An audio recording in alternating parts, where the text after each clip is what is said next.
7वीं शताब्दी के दौरान अरबी आक्रमणकारियों ने इस्लाम का प्रचार प्रसार करना शुरू कर दिया और दुनिया के कई देशों को अपने कब्जे में लेकर वहां के लोगों को जबरन इस्लाम में परिवर्तित कराया। लेकिन भारत के एक महान योद्धा, महाप्रतापी, शूरवीर और महाप्रक्रमी राजा बप्पा रावल ने अरबी आक्रमणकारियों को हिंदुस्तान की सीमाओं से खदेड़ने का काम किया। उनके डर से ही लगभग 400 सालों तक भारत में अरबी और अन्य विदेशी हुकूमतों ने भारत में प्रवेश करने के बारे में सोचा भी नहीं। बप्पा रावल ने ही मेवाड़ राजवंश की स्थापना की थी और पहली बार केसरिया ध्वज भी उन्होंने ही फहराया था। उनके बारे में आज भारतीय इतिहास की किताबों में बहुत कम वर्णन मिलता है और यहाँ तक कि आज की पीढ़ी बप्पा रावल का नाम तक नहीं जानती है। हालांकि आपने राणा कुंभा, राणा सांगा और महाराणा प्रताप का नाम सुना होगा। ये सभी शूरवीर बप्पा रावल की ही वंशज हुए। तो आज की इस वीडियो में हम बप्पा रावल की वीर गाथा आपको बताएंगे, जिसे सुनकर यकीनन आपका सीना गर्व से चौड़ा हो जाएगा। सन 712 ईस्वी के दौरान मोहम्मद कासिम ने सिंधु को जीत लिया था और इसके बाद अरबों ने कई अन्य राज्यों पर धावे बोलने शुरू कर दिए। चावड़ों, मौर्यों, सैंधवों, कच्छेलों को अरबों ने हरा दिया था और उनकी सेना मारवाड़, मालवा, मेवाड़ और गुजरात के भूभागों पर छा गई थी। इससे पहले भी भारत में अरबी लोगों ने कई बार कब्जा करने की कोशिश की, लेकिन राजपूतों के आगे उनकी एक न चली। हर बार अरबी सेनाओं को मुंह की मार खानी पड़ी थी। लेकिन राजा दाहिर को हराने के बाद मोहम्मद कासिम ने सिंधर और मुल्तान के किलों पर अपना कब्जा कर लिया। कई राजाओं ने कासिम को रोकने की कोशिश की, लेकिन कासिम की सेना के आगे भारतीय राजाओं की सेना काफी छोटी नजर आने लगी थी। लेकिन तभी मेवाड़ के राजा बप्पा रावल मैदान में उतर जाते हैं और मोहम्मद कासिम की सेना को खदेड़ कर सिंध को जीत लेते हैं। राजस्थान के पश्चिमी छोर और मालवे में गुज्जर प्रतिहार सम्राट नागभाट प्रथम ने मोर्चा संभाला, लेकिन आखिर बप्पा रावल ने कैसे इतने ताकतवर अरबी शासक को हराया? मोहम्मद कासिम के अलावा और भी कई इस्लामिक शासकों को बप्पा रावल ने धूल चटाई। बप्पा रावल का नाम सुनकर इस्लामिक शासक थर थर कांपने लगते थे। कई मुस्लिम राजाओं ने तो अपनी बेटी का विवाह भी बप्पा रावल के साथ कर दिया था। बप्पा रावल का जन्म गुहिल वंश में होता है। गुहिल वंश की स्थापना 566 ईस्वी में गुहिनादित्य द्वारा की गई थी। गुहिल वंश को ही गहलोत राजपूत वंश भी कहा जाता था। ये लोग खुद को भगवान राम के पुत्र कुश की वंशज मानते हैं और इसी वंश को बाद में सिसोदिया राजवंश के नाम से जाना गया। बप्पा रावल का जन्म कब हुआ था, इस बारे में इतिहासकारों की अलग अलग राय है, लेकिन माना जाता है 713 ईस्वी में उनका जन्म हुआ था। तो वहीं कुछ का कहना है कि विक्रम संवत 713 में उनका जन्म हुआ था। ईस्वी और विक्रम संवत में लगभग 57 सालों का फर्क आ जाता है। जन्म के समय उनका नाम राजकुमार कलभोज रखा गया था। आगे चलकर उन्होंने अपना राजवंश छोड़ मेवाड़ राजवंश की स्थापना की। बप्पा रावल जब 3 वर्ष के थे तभी उनके पिता की हत्या कर दी गई थी। उनके पिता का नाम नागादित्य था और माता का नाम कमलावती। हालांकि कुछ लोग उनके पिता महेंद्र द्वितीय को भी मानते हैं। पिता की हत्या के बाद बप्पा रावल की मां उन्हें सुरक्षित स्थान पर ले गई और खुद सती हो गई। बप्पा रावल का जीवन एक ब्राह्मण भील परिवार के साथ व्यतीत हुआ था। बप्पा रावल भील के बच्चों के साथ खेला करते थे और गाय चराने का काम भी किया करते थे। उनकी एक गाय जब शाम को घास चरने के बाद वापस आती थी तो उसका दूध खाली मिलता था। पहले तो बप्पा रावल को लगा कि कोई उनकी गाय का दूध चोरी कर रहा है।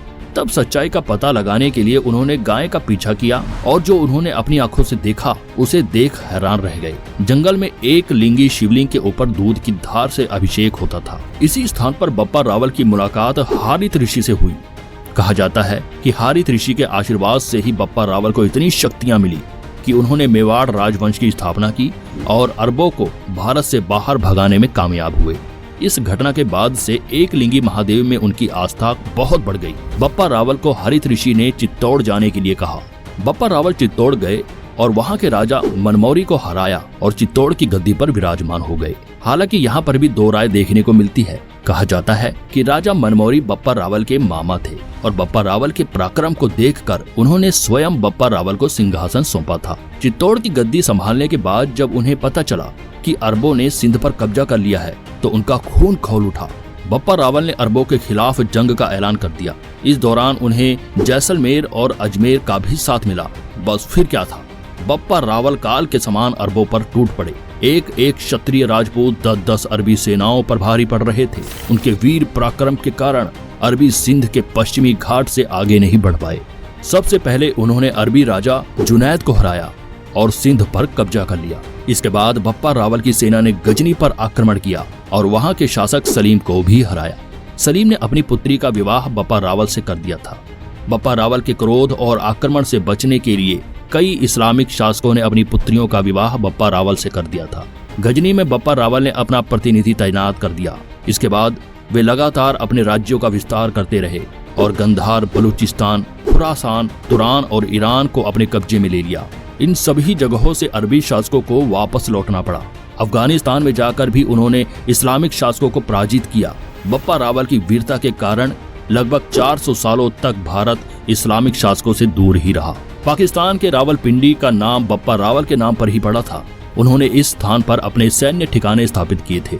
8वीं शताब्दी में ही उन्होंने मेवाड़ राजवंश की स्थापना की, जो विश्व में सबसे लंबे चलने वाले राजवंशों में से एक है। सन 1947 तक ये राजवंश चला और इसके बाद भारत में इसका विलय हो गया। आज भी सिसोदिया राजवंश की मेवाड़ में एक अलग पहचान है। राणा कुंभा, राणा सांगा, राणा उदय सिंह और महाराणा प्रताप भी इसी राजवंश से ताल्लुक रखते थे, जिन्होंने पूरे विश्व में राजपूतों का परचम लहराया। बप्पा रावल ने अपने शासनकाल के दौरान सिक्के भी जारी करे थे। उनके सिक्कों पर बप्पा लेख लिखा हुआ था, त्रिशूल बना हुआ था, एक शिवलिंग भी बना था, नंदी बैल बनी हुई थी जिसके सामने एक व्यक्ति हाथ जोड़े खड़ा था, एक गाय और दूध पीता बछड़ा भी उनके सिक्कों पर बना हुआ था। साथ ही सूर्य और छत्र भी उन सिक्कों पर बनाए गए थे। इन सिक्कों का वजन 65 रत्ती बताया जाता है। बप्पा रावल महादेव के बहुत बड़े भक्त थे। वे कहते थे, मेवाड़ के असली राजा एक लिंग महादेव ही हैं और वे तो बस उनके दीवान बनकर काम कर रहे हैं। उदयपुर के पास कैलाश गिरी में बप्पा रावल ने भगवान एक लिंग का मंदिर भी बनाया था। वे कोई भी काम करने से पहले एक लिंग महादेव का आशीर्वाद जरूर लेते थे और राज्य से बाहर जाने से पहले भी उनकी अनुमति लेते थे। इस परंपरा को आशंका लेना कहा जाता है, जिसे आगे चलकर मेवाड़ के अन्य शासकों ने भी बखूबी निभाया। बप्पा रावल के कद काठी और पहनावे के बारे में भी कई किताबों में वर्णन किया गया है। वे 35 हाथ की धोती और 16 हाथ का दुपट्टा लिया करते थे। उनका कद 9 फीट का बताया जाता है और ये भी कहा जाता है कि उनकी तलवार का वजन 32 मन था। हालांकि इस बात में कितनी सच्चाई है या फिर उनकी प्रतिभा का वर्णन करने के लिए ऐसा लिखा गया है, इस बारे में कुछ भी सटीकता के साथ नहीं कहा जा सकता है। वे एक बार में 4 बकरे खा जाया करते थे और भुजाओं में इतनी ताकत थी कि 2 भैंसों की बलि एक साथ दे दिया करते थे। वे जब भी मैदान पर उतरते थे तो एकालिंग महादेव के जयघोष के साथ उतरते थे। उनके पास 12,72,000 सैनिकों की विशाल सेना थी। उनकी 100 रानियां थी, जिसमें से 35 इस्लामिक राजाओं की पुत्रियां थीं। उन्होंने 18 अंतर्राष्ट्रीय विवाह किए थे। बप्पा रावल के निधन के बारे में भी अलग अलग बातें प्रचलित हैं। कुछ का कहना है कि सन 753 में उनकी मौत हो गई थी, तो वहीं कुछ सन 810 ईस्वी में उनकी मौत मानते हैं। लेकिन गौर किया जाए तो ये दोनों ही बातें ठीक है। शायद उनकी मौत 753 ईस्वी में ही हुई होगी, जो विक्रम संवत के अनुसार सन 810 बनता है। मरने से पहले उन्होंने संन्यास धारण कर लिया था और महादेव की भक्ति में लीन हो गए थे। वैसे तो बप्पा रावल के कई पुत्र थे, लेकिन राजकुमार सुमेर सिंह को उन्होंने अपना उत्तराधिकारी नियुक्त किया और सुमेर सिंह के बाद राजकुमार रतन सिंह मेवाड़ के राजा बने। राजा कलभोज का नाम बप्पा रावल कैसे पड़ा, ये भी काफी मजेदार है। असल में बप्पा नाम की उन्हें उपाधि दी गई थी। ये उपाधि उन्हें हारित ऋषि ने ही दी थी और रावल नाम उन्हें भीलों ने दिया था। इस तरह उनका नाम इतिहास के पन्नों में बप्पा रावल के नाम से अमर हो गया। तो दोस्तों, ये थी बप्पा रावल की गौरवशाली गाथा। उम्मीद करते हैं कि आपको आज की ये वीडियो पसंद आई होगी। बप्पा रावल के बारे में राजस्थान की किताबों में काफी कुछ लिखा गया है, जिनमें सबसे लोकप्रिय ये 4 पंक्तियां हैं। सर्वप्रथम बप्पा रावल ने केसरिया फहराया और तुम्हारे पावन रज को अपने शीश लगाया। फिर तो वे ईरान और अफगान सभी थे जीते, ऐसे थे झपटे यवनों पर वो मेवाड़ी जीते। महाप्रतापी वीर योद्धा मेवाड़ सम्राट बप्पा रावल के चरणों में हम कोटि कोटि नमन करते हैं। आज के लिए इतना ही। आपसे फिर मिलेंगे एक नई वीडियो के साथ।